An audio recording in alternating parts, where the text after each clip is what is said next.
Il miracolo del volto santo, in Vaticano.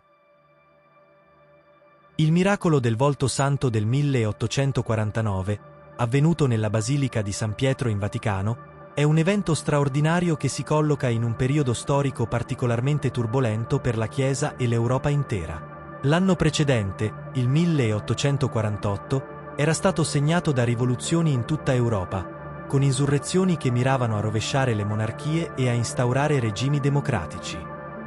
Anche Roma fu travolta da questo clima di rivolta, con la massoneria che orchestrò insurrezioni culminate nell'assassinio del primo ministro dello Stato Pontificio, Pellegrino Rossi, e nella successiva istituzione della Repubblica Romana sotto la guida di Giuseppe Garibaldi.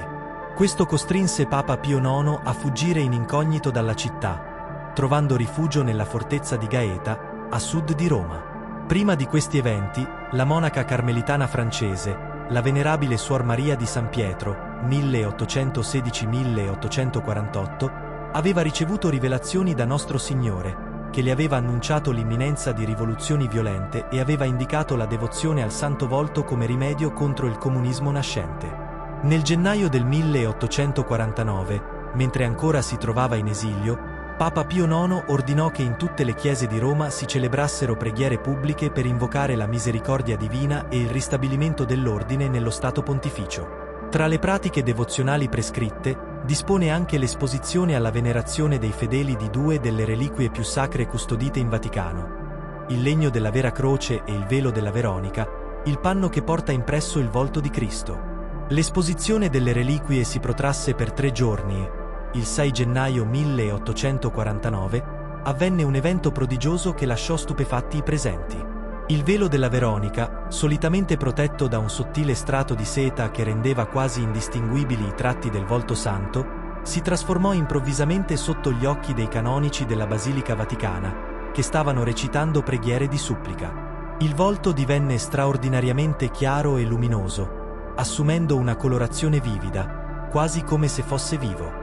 I lineamenti si stagliavano con una profondità mai vista prima. Il volto di Cristo appariva segnato dalla sofferenza, con occhi infossati e un'espressione di intenso dolore. I canonici, increduli, cercarono di escludere spiegazioni naturali. Si spostarono, osservarono da diverse angolazioni, ma l'immagine rimaneva invariata, con la stessa chiarezza e il medesimo splendore. Il fenomeno durò per 3 ore, attirando una folla enorme nella basilica, mentre le campane suonavano uno stormo per chiamare i fedeli ad assistere al prodigio.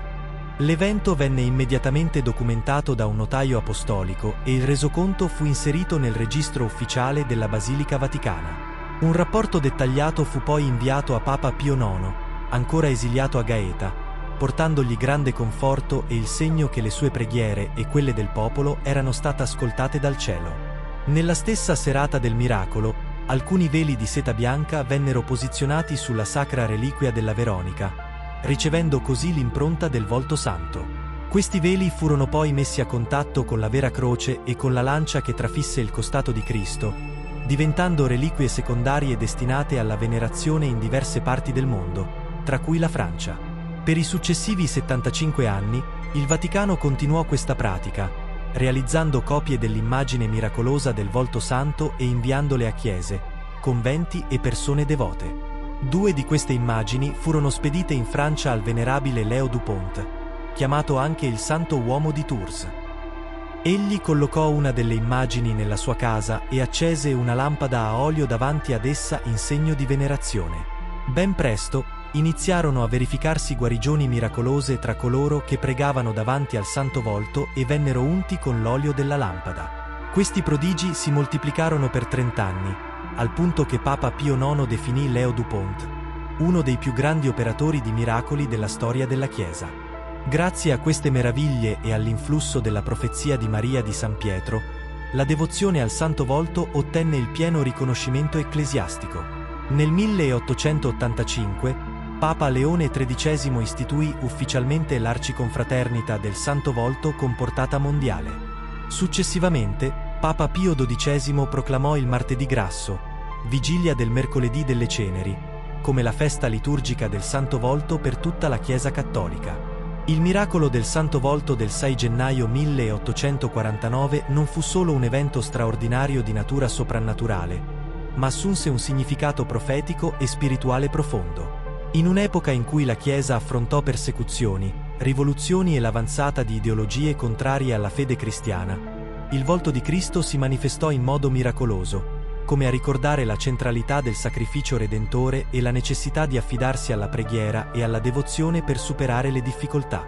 Il fatto che il Papa sia tornato a Roma poco più di un anno dopo sembra quasi un segno che la divina provvidenza aveva accolto le suppliche dei fedeli.